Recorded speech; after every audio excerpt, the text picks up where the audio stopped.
آپ کے لیے لکھا ہے کہ کسی کو آپ کے انتقال کر جانے کے بعد خواب میں زیارت ہوئی. اس نے پوچھا محمود کیا بنی؟ فرمایا اللہ نے مجھے معاف کر دیا. پوچھا کس عمل کی وجہ سے معافی ملی حضرت؟ اللہ مجاہد تھے، جہاد کیا حضرت. کہا میں ایک دن کسی سفر پہ تھا اور راستے میں کسی کا مہمان بنا. تو محمود غزنوی کہتے ہیں کہ اس شخص نے جس کمرے میں مجھے ٹھہرایا نا، تو میرا جو پلنگ تھا نا، تو پلنگ کے بالکل ساتھ نا قرآن کریم پڑھا ہوا تھا.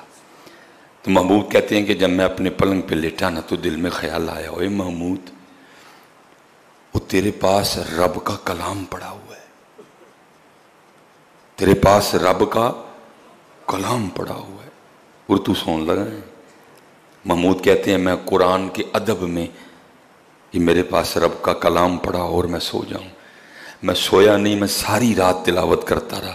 فرمایا اس ادب کی وجہ سے اللہ نے مجھے معاف کر دیا. حضرت جی میں کہتا ہوں محمود غزنوی قرآن کا ادب کریں کہ بالکل میرے پلنگ کے ساتھ قرآن پڑھا اور محمود غزنوی سوئیں نا.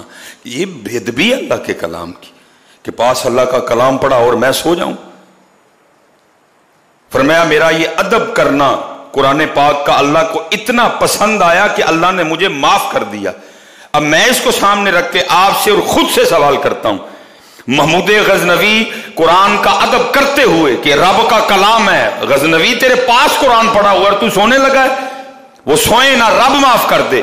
تیرے اور میرے گھر میں رب کا کلام پڑھا ہوا ہے، سارا دن گزر جائے تو اور میں کبھی اس کو کھولے نہ، سارا ہفتہ گزر جائے تو اور میں اس کو کھولے نہ، سارا مہینہ گزر جائے تو اور میں اس کو کھولے نہ، سارا سال گزر جائے اور تو اور میں اس کو کھولے نہ، اور پھر کہیں جی معیشت تنگ ہو گئی ہے.